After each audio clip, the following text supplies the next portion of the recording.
نحمده ونصلي على رسوله الكريم اما بعد فاعوذ بالله من الشيطان الرجيم بسم الله الرحمن الرحيم رب اشرح لي صدري ويسر لي امري واحلل عقدة من لساني يفقهوا قولي بل اياه تدعون، بلکہ صرف اسی کو تم پکارتے ہو، یعنی توحید یا اللہ کو پکارنے کی بات جو ہے یہ انسانی فطرت میں ہے۔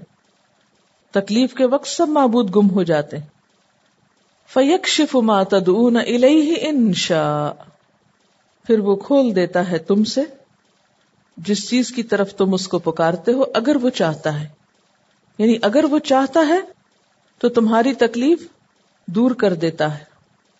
وَتَنْسَوْنَ مَا تُشْرِكُونَ، اور تم بھول جاتے ہو جن کو تم شریک ٹھہراتے ہو، اس وقت تم صرف اللہ ہی کو پکارتے ہو، باقی معبود گم ہو جاتے ہیں۔ وَلَقَدْ أَرْسَلْنَا إِلَىٰ أُمَمٍ مِّن قَبْلِكَ، اور البتہ تحقیق بھیجے ہم نے آپ سے پہلے کئی امتوں کی طرف۔ کیا بھیجے؟ رسول بھیجے۔ فَأَخَذْنَاهُمْ بِالْبَأْسَاءِ وَالضَّرَّاءِ، پھر ہم نے پکڑا ان کو ساتھ تنگی اور مصیبت کے، تنگی تکلیف میں، مصائب و آلام میں، یعنی جب انہوں نے نہیں مانا تو ہم نے ان کو عذاب میں مبتلا کیا۔ قرآن پاک کی ایک اور سورت میں بھی آتا ہے، سورت فاطر میں، وَإِن مِّن أُمَّةٍ إِلَّا خَلَا فِيهَا نَذِيرٌ، کوئی امت ایسی نہیں گزری جس میں کوئی ڈرانے والا نہ آیا، یعنی ہر جگہ اللہ تعالیٰ نے پیغمبر بھیجے۔ پھر جب لوگوں نے ان کی بات نہیں مانی تو اللہ نے ان پہ عذاب بھیجا۔ لَعَلَّهُمْ يَتَضَرَّعُونَ، شاید کہ وہ جھک جائیں، عاجزی کریں۔ یتضرعون کا لفظ ہے دعاد ر عین سے ہے، درعن تذلل کے معنی میں، یعنی خشوع و خضوع اور احساس سے انکساری یا عجز کے ساتھ کسی کی طرف جھکنا۔ یہاں دل کی خشیت کی طرف اشارہ ہے، اور اس کے مقابلے میں قساوت کا لفظ آتا ہے جو دل کی سختی کے لیے ہوتا ہے، بے خوفی کے لیے۔ فَلَوْلَا إِذْ جَاءَهُمْ بَأْسُنَا، پھر ایسا کیوں نہ ہوا کہ جب ان کے پاس ہمارا عذاب آیا، تضرعوا، وہ جھک جاتے، وہ خشوع و خضوع اختیار کرتے۔ وَلَكِنْ قَسَتْ قُلُوبُهُمْ، لیکن ان کے تو دل سخت ہو گئے تھے۔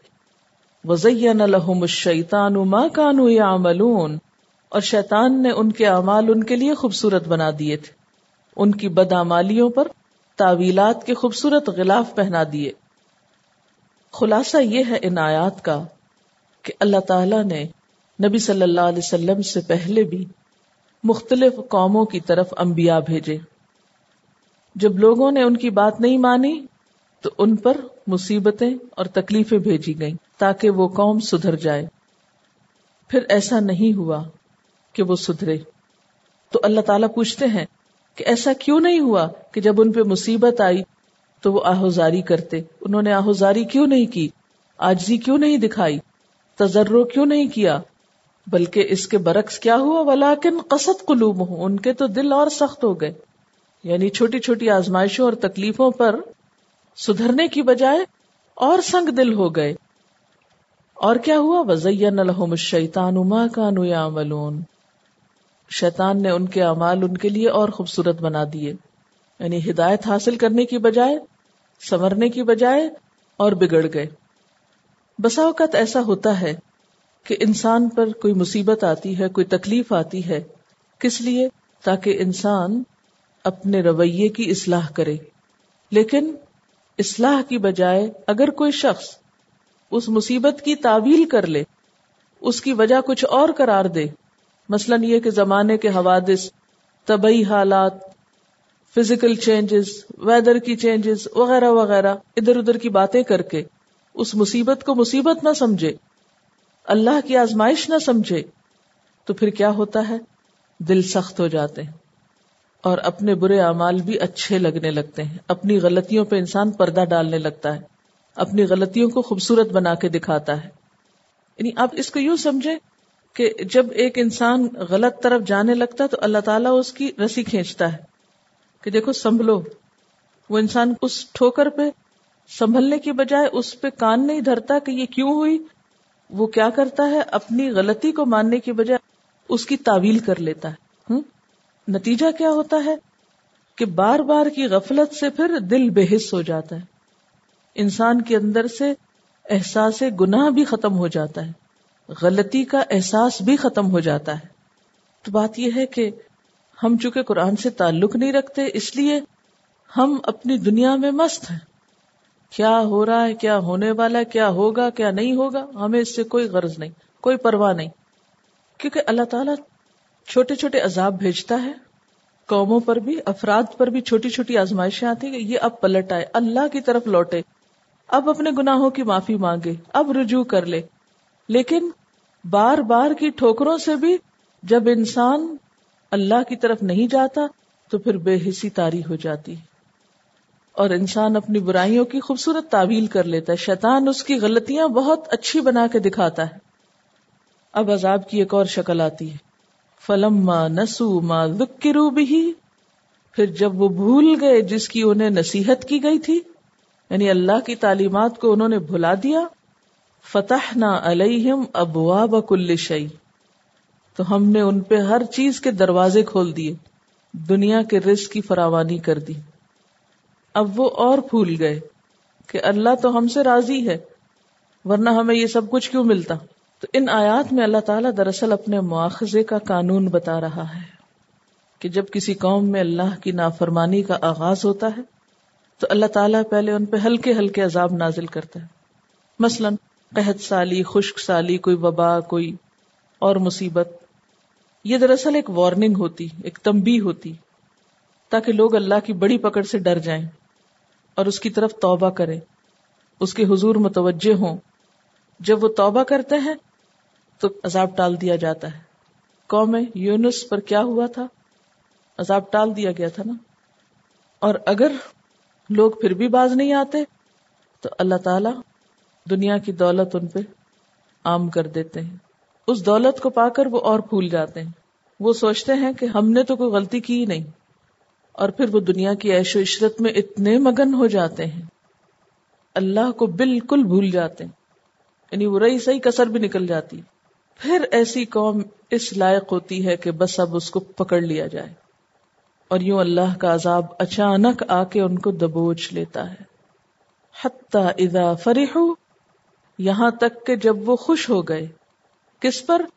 بما اوتو، ساتھ اس کے جو وہ دیے گئے، یعنی دنیاوی مال و دولت، دنیا کی نعمتیں. اخذناہم بغتتن، پکڑ لیا ہم نے ان کو اچانک.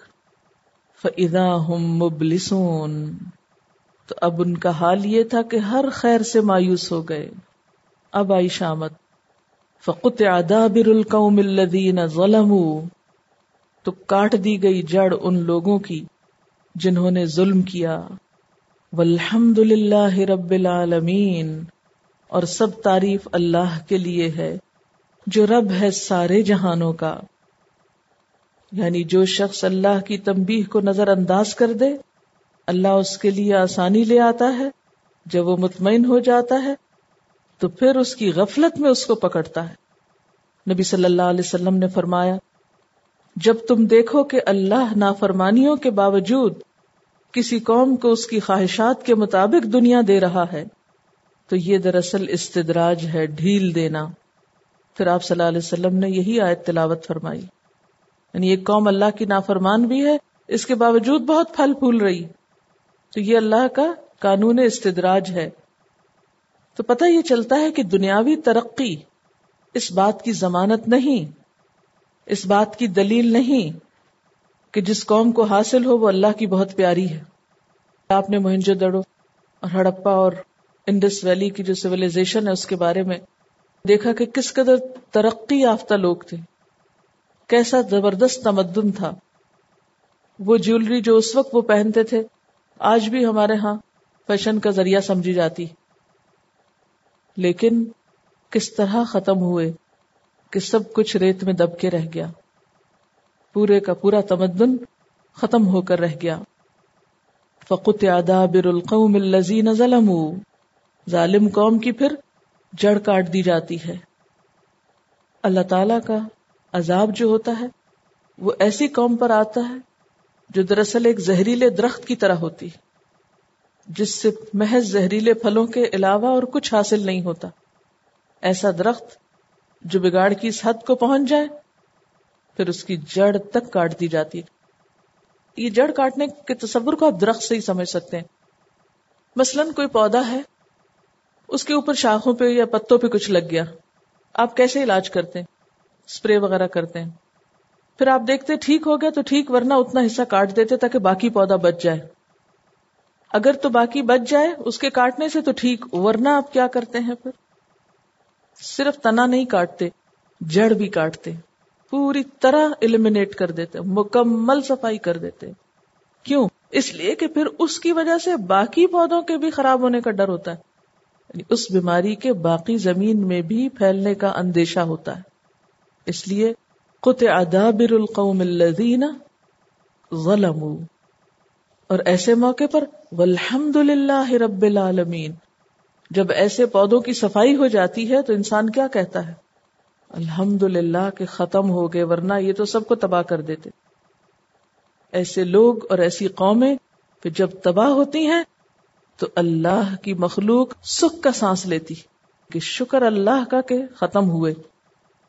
اللہ کا احسان کہ اس نے ظالموں کو نیست و نابود کر دیا تاکہ ہم آرام سے زندگی بسر کر سکیں. قل ارأیتم، کہہ دیجئے کیا غور کیا تم نے، کیا دیکھا تم نے، ان اخذ اللہ سمعکم و ابصارکم، اگر لے جائے اللہ تمہارے کان اور تمہاری آنکھیں، و ختم علی قلوبکم، اور مہر لگا دے تمہارے دلوں پر. من الہ غیر اللہ، کون ہے اللہ کے سوا الہ، یأتیکم بہ، جو اس کو تمہارے پاس لے آئے. انظر، دیکھو تو، کیف نصرف الآیات، کس طرح ہم پھیر پھیر کے لاتے ہیں آیات. ثم ہم یصدفون، پھر وہ اعراض کرتے ہیں، پھر وہ منہ موڑ کے چلے جاتے ہیں. یہاں پیچھے ارأیتکم تھا، یہاں ارأیتم، غور و فکر کی دعوت دی جا رہی ہے. کیا دیکھا تم نے؟ کوئی نہیں دیکھا. کب دیکھا ہے؟ کیا دیکھا نہیں؟ ان اخذ اللہ سمعکم، ذرا غور تو کرو، سوچو تو صحیح. اگر اللہ تمہارے کان لے جائے، یا تمہاری آنکھیں لے جائے، یا تمہارے دل پہ مہر لگا دے. 3 نعمتوں کا ذکر کیا جا رہا ہے، سماعت کا، بصارت کا اور دل کا، کہ یہ نعمتیں اگر چلی جائیں تو کوئی ہے جو ریپلیس کر دے تم کو؟ من الہ غیر اللہ یأتیکم بہ، کیونکہ یہی تینوں نعمتیں انسان کے سوچنے سمجھنے کے لیے، اسی سے انسان ہدایت پا سکتا ہے. اور اگر ہدایت کے ذرائع چھن جائیں تو تم کیا کرو گے؟ دیکھو کس طرح ہم ان کو سمجھا رہے ہیں، لیکن یہ لوگ سمجھ کے نہیں دیتے. آپ دیکھیں کہ ہماری جو سماعت ہے، ہماری سماعت، ہمارے سننے کی قوت، یہ کتنی حیرت انگیز قوت ہے. آپ کو پتا ہے کہ سننے کا عمل کیسے ہوتا ہے؟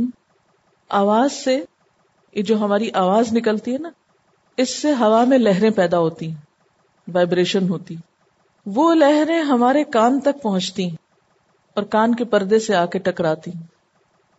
ذرا سوچئے، لہریں ہیں، مختلف طرح کی لہریں ہیں، اور وہ کان پہ آ کے لگ رہی ہیں، اور جب وہ کان پہ ٹکراتی ہیں تو اس سے اعصاب کے ذریعے دماغ تک میسج جاتا ہے. اندر ایسے سینسر لگے ہوئے ہیں کہ جو دماغ تک لے جاتے ہیں اس بات کو. دماغ کے اندر ایسا سسٹم ہے کہ فوراً پہچانتا ہے کہ کس کی آواز ہے، اور صرف کس کی نہیں بلکہ کہا کیا گیا ہے. پھر اس سے وہ سمجھتا ہے، اس سے مفہوم سمجھتا ہے، پھر اس کا جواب دیتا ہے، یعنی بولتا ہے. اسی طرح دیکھنے کا عمل، آنکھ کوئی چیز دیکھتی ہے، کیسے دیکھتی؟ یعنی جس چیز پہ ہماری نظر جاتی ہے اس کا ایک فوٹو یا عکس ہمارے آنکھ کے ذریعے پیچھے ایک وہ جو نقطہ ہے اس پہ جا کے پڑتا ہے، اور وہاں سے پھر باریک نالیوں کے ذریعے، پھر انہی سینسز کے ذریعے دماغ تک جاتا ہے، اور دماغ پھر فیصلہ کرتا ہے، وہاں جا کے تصویر بنتی. وہ بڑا سٹوریج ہے کہ جہاں جا کے پتا چلتا ہے کہ کیا دیکھا، کون سا رنگ دیکھا، کتنا سائز ہے، کیا شکل ہے، اچھا ہے، برا ہے، اور پھر صرف ظاہری نہیں، اس کے پیچھے جا کے جھانک کے دیکھتا ہے تیسری آنکھ سے انسان. اور دل تو ان دونوں سے زیادہ پیچیدہ ہے. اس کے اندر قوت تمیز ہے، ارادے اور اختیار کی قوت ہے، سوچنا، سمجھنا، تدبیر کرنا، فیصلہ کرنا، یہ سب اس کے کام ہے. اللہ تعالیٰ فرما رہے ہیں اگر اس عمل کو، سننے، دیکھنے اور سوچنے کے عمل کو اللہ سلب کر لے تو بتاؤ تمہارے ان معبودوں میں سے جن سے تم مروب ہو، جن کو تم بڑی چیز سمجھتے ہو، کون ہے جو تمہارا یہ سسٹم بحال کر دے؟ قل ارأیتکم ان اتاکم عذاب اللہ بغتۃ، کہہ دیجئے کیا غور کیا تم نے اگر آ جائے تم پر اللہ کا عذاب اچانک، بغتتاً بغیر اطلاع کے، بے خبری میں، او جہرتاً یا اعلانیہ یعنی دن کے وقت اطلاع کے ساتھ، هل يهلك الا القوم الظالمون، تو کیا ظالم قوم کے سوا کوئی اور ہلاک ہوگا؟ کیا ظالم لوگوں کے سوا کوئی اور ہلاکت میں مبتلا ہوگا؟ ظلم کیا ہے؟ حقدار کو اس کا حق نہ دینا، یعنی اللہ کی نعمتیں پا کر اگر تم اس کا حق ادا نہیں کرتے اور نتیجے میں وہ تمہیں پکڑتا ہے، اور پکڑنے میں یہ پکڑ اچانک بھی ہو سکتی ہے اور پیشگی اطلاع کے ساتھ بھی ہو سکتی ہے، یعنی پہلے اس کی علامات ظاہر ہوں پھر عذاب آئے، تو پھر تمہیں اللہ کے عذاب سے کون بچائے گا؟ اور پھر یہ عذاب کس پر آنا چاہیے؟ ظالموں کے سوا کسی اور کو پکڑا جانا چاہیے؟ وما نرسل المرسلین، اور نہیں ہم بھیجتے رسولوں کو، الا مبشرین ومنذرین، مگر خوشخبری دینے والے بنا کر اور خبردار کرنے والے. ہم جو بھی رسول بھیجتے ہیں اس لیے بھیجتے ہیں کہ وہ خوشخبری دیں اور خبردار کریں. خوشخبری کس کے لیے؟ اچھے کام کرنے والوں کے لیے، اور ڈراوا کس کے لیے؟ بد کردار لوگوں کے لیے. فمن آمن واصلح، پس جو کوئی ایمان لایا اور اس نے اصلاح کی.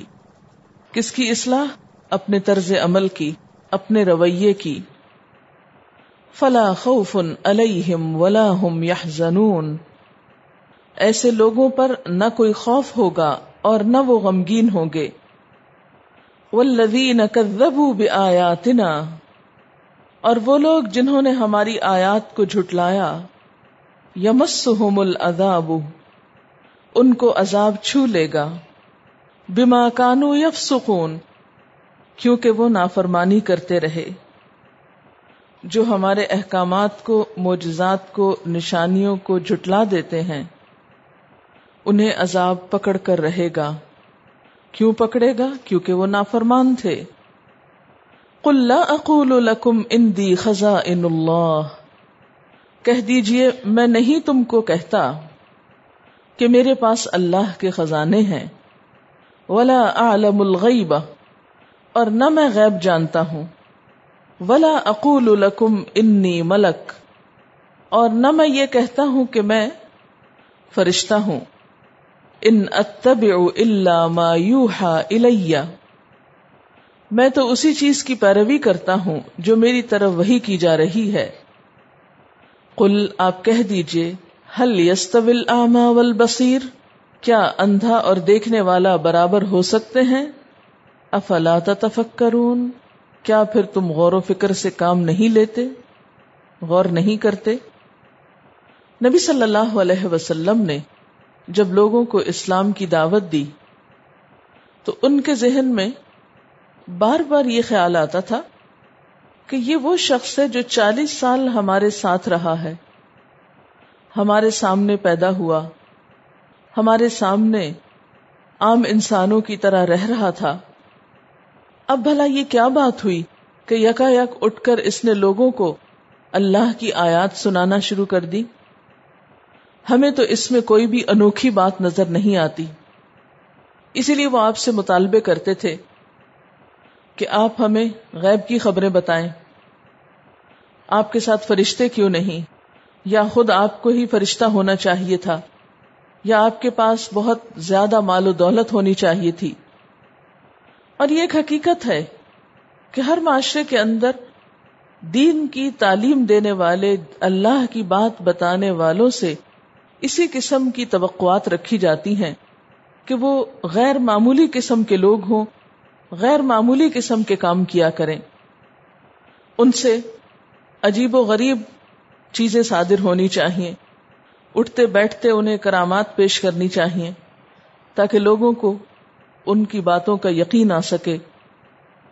یہی وجہ ہے کہ آج بھی لوگ اللہ والوں کے پاس جا کر یہ پوچھتے ہیں کہ ہماری چوری کس نے کی، ہماری بہو کے بیٹا ہوگا یا بیٹی ہوگی، اور ہمارے آئندہ کے حالات کیا ہیں، اور پھر یہ کہ وہ ملکی حالات پر، قومی حالات پہ، دنیا کے حالات پہ تبصرے کیا کریں، پیشن گوئیاں کیا کریں۔ یعنی جو بھی شخص انہیں اللہ کے قریب نظر آتا ہے وہ فوراً اس کے اندر خدائی صفات دیکھنا چاہتے ہیں، حالانکہ یہ نہیں ہو سکتا۔ اللہ تعالیٰ کی صفات تو اسی کے اندر ہیں، وہ تو ان میں کسی کو شریک نہیں کرتا۔ تو نبی صلی اللہ علیہ وسلم کی صداقت کو جاننے کے لیے لوگ آپ سے اس قسم کی باتوں کی توقع رکھتے تھے۔ تو آپ سے یہ کہا گیا کہ آپ انہیں بتا دیجئے کہ میں اللہ کا رسول تو ضرور ہوں، لیکن میں نے تم سے کبھی یہ نہیں کہا، نہ یہ دعویٰ کیا کہ میرے پاس اللہ کے خزانے ہیں۔ اللہ کے خزانوں سے مراد کیا ہے؟ اللہ تعالیٰ کی صفات، اللہ تعالیٰ کی قدرتیں، اور جن جن چیزوں پر اللہ تعالیٰ کا تصرف ہے، اختیار ہے، وہ میرے پاس بھی ہے۔ تم لوگوں کی روزی، رزق، اولاد، نفع نقصان، اس کا مالک میں نہیں ہوں، نہ میں نے کبھی یہ دعویٰ کیا ہے، اور نہ ہی میں نے کبھی یہ کہا ہے کہ میں غیب کا علم رکھتا ہوں، اور نہ میں کبھی یہ کہتا ہوں کہ میں انسان نہیں فرشتہ ہوں۔ ان اتبع، میرا کردار کیا ہے، میرا طریقہ کیا ہے کہ میں بھی اسی وحی کی پیروی کر رہا ہوں، الا ما یوحى الی، جو میری طرف بھیجی جا رہی ہے، وحی کی جا رہی ہے۔ یعنی جس طرح کے احکامات عمل کرنے کے لیے تم کو ملے ہیں ویسے ہی مجھ کو ملے ہیں۔ قل هل يستوي الاعمى والبصير، کہہ دیجئے کہ کیا دیکھنے والا اور نہ دیکھنے والا برابر ہو سکتے ہیں؟ یہاں یہ جو حل ہے یہ کلمہ استفہام ہے، لیکن استفہام انکاری ہے، یعنی برابر نہیں ہو سکتے۔ استفہام انکاری کا مطلب کیا ہے کہ اس طرح سوال کرنا جس کا جواب نہ میں ہو۔ یعنی اگر کسی کے پاس آنکھیں ہیں تو وہ ان حقائق کو بہت اچھی طرح دیکھ سکتا ہے، سمجھ سکتا ہے، لیکن جن کی آنکھوں پر پردہ پڑا ہوا ہو ان کو پھر کوئی نہیں سمجھا سکتا۔ افلا تتفکرون، کیا تم غور نہیں کرتے؟ یعنی ایک رسول کے بارے میں تمہارے جو تصورات ہیں وہ درست نہیں۔ وَأَنذِرْ بِهِ الَّذِينَ يَخَافُونَ أَن يُحْشَرُوا إِلَىٰ رَبِّهِمْ، اور اے محمد صلی اللہ علیہ وسلم تم اس کے ذریعے، اس کس کے ذریعے؟ علم وحی کے ذریعے کیا کرو؟ انذر، ڈراؤ، خبردار کرو۔ کس کو؟ الذین یخافون، ان لوگوں کو جو ڈرتے ہیں۔ کس بات سے؟ ان یحشروا الی ربہم، کہ وہ اپنے رب کی طرف اکٹھے کیے جائیں گے، سمیٹے جائیں گے۔ اور کس حال میں؟ لیس لہم من دونہ، نہیں ان کے لیے اس کے سوا۔ کس کے سوا؟ رب کے سوا۔ ولی، کوئی دوست، ولا شفیع، اور نہ کوئی سفارشی۔ یعنی انہیں قیامت کے دن اپنے رب کے حضور حاضر ہونا ہے، اور اس حال میں حاضر ہونا ہے کہ ان کے لیے کوئی بھی دوست اور مددگار، سفارشی نہ ہوگا۔ اور اس انذار کا نتیجہ کیا ہو سکتا ہے؟ لعلہم یتقون، شاید کہ وہ تقوی اختیار کریں، شاید کہ یہ نصیحت کارگر ہو جائے، ان کو فائدہ دے۔ جو بھی لوگ آخرت کا اندیشہ رکھتے ہوں، آخرت کے لیے فکر مند ہوں، انہیں اس بات کا یقین ہو کہ ہم سے پوچھا جائے گا، حساب ہوگا، تو وہ لازماً نصیحت کی بات سنیں گے. لیکن کوئی بھی ایسا شخص انجام کے بارے میں شک میں مبتلا ہو، آپ اس کو کتنی بھی نصیحتیں کریں، اس پر کوئی بھی اثر نہ ہوگا، اسے کوئی بھی فائدہ نہ ہوگا.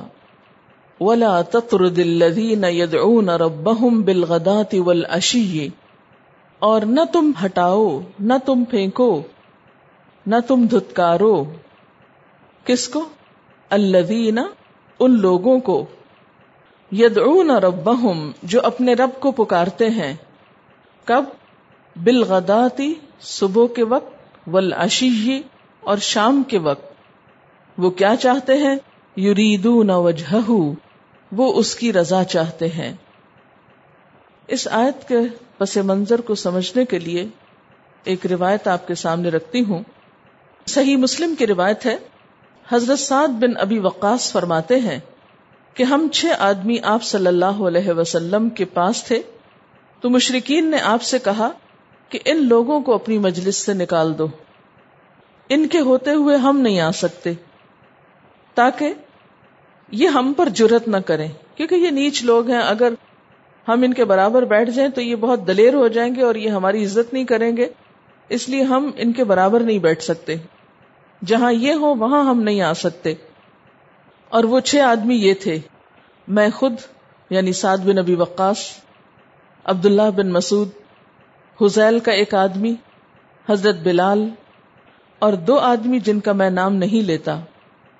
آپ کے دل میں جو اللہ نے چاہا خیال آیا، آپ یہ بات سوچ ہی رہے تھے کہ اللہ تعالیٰ نے یہ آیت نازل کر دی، وَلَا تَطْرُدِ الَّذِينَ يَدْعُونَ رَبَّهُمْ بِالْغَدَاةِ وَالْعَشِيِّ. آپ اپنے پاس سے مت ہٹائیے ان لوگوں کو جو اپنے رب کو صبح و شام پکارتے ہیں، کیونکہ رب کے نزدیک اصل قدر و قیمت ان لوگوں کی ہے جن کے اندر ایمان ہو اور جن کی زبان پہ اللہ کی یاد ہو. اللہ تعالیٰ نہ تو کسی کی شکل و صورت دیکھتا ہے، نہ کسی کا مال دیکھتا ہے، وہ تو انسان کا دل اور اس کے اعمال کو دیکھتا ہے. ابن ماجہ کی روایت کے مطابق یہ 6 آدمی درج ذیل تھے: سعد بن ابی وقاص، عبداللہ بن مسعود، صہیب رومی، عمار بن یاسر، مقداد بن اسود اور بلال بن رباح. اور کہا جاتا ہے کہ 2 سرداروں اقرا اور عیینہ نے تنہائی میں آپ سے کہا کہ ہمیں ان غلاموں کے ساتھ بیٹھنے میں شرم آتی، ہم ان کے ساتھ نہیں بیٹھ سکتے، لہٰذا جب ہم آپ کے پاس آئیں تو آپ انہیں اٹھا دیا کریں. لیکن اللہ سبحانہ وتعالی نے کیا چاہا کہ نہیں، یہ نہیں ہو سکتا. جس شخص کے اندر ایمان ہے وہ اللہ کی نگاہ میں بہت بڑا ہے، کیونکہ مال و دولت، شکل و صورت، رتبہ، یہ سب تو اللہ کی دین ہے، انسان کا کمال تھوڑی ہے. اس میں کسی کو دے کے آزما رہا ہے، کسی کو نہ دے کے. انسانوں کا معیار یہ ہو سکتا ہے کہ جس کے پاس مال زیادہ اس کی عزت زیادہ ہو، لیکن اللہ کے ہاں یہ معیار ہرگز نہیں. اس لیے اللہ تعالیٰ نے صاف فرما دیا کہ نہیں، آپ ان کو نہیں اٹھائیں گے. ما علیک من حسابہم من شیء وما من حسابک علیہم من شیء. ان کے حساب میں سے کسی چیز کا بار تم پر نہیں اور تمہارے حساب میں سے کسی چیز کا بار ان پر نہیں. کیا مطلب؟ اگر یہ لوگ ایمان نہیں لاتے تو اس کی پوچھ آپ سے نہیں ہوگی، اور آپ اگر ان کو نہیں اٹھاتے تو اس کا حساب ان کو نہیں دینا ہوگا. ہر شخص اپنے عمل کا ذمہ دار خود ہے. فَتَطْرُدَهُمْ، پھر آپ ان کو دور پھینکیں گے. فَتَكُونَ مِنَ الظَّالِمِينَ، تو آپ کا شمار ظالموں میں ہوگا اگر ایسا کریں گے. لیکن چونکہ آپ ایسا کرنے والے نہیں تھے، اس لیے یہ بات آپ پر فٹ نہیں آتی. اس سے آپ اندازہ لگائیں کہ اللہ سبحانہ وتعالی کے نزدیک کوئی بھی شخص خواہ دنیاوی اعتبار سے کوئی حیثیت کچھ بھی نہ رکھتا ہو، لیکن اگر ایمان رکھتا ہے اور اللہ کا قرب رکھتا ہے، اچھی نیت رکھتا ہے، تو اللہ کے ہاں بہت بڑی عزت اور بہت بڑا مقام رکھتا ہے.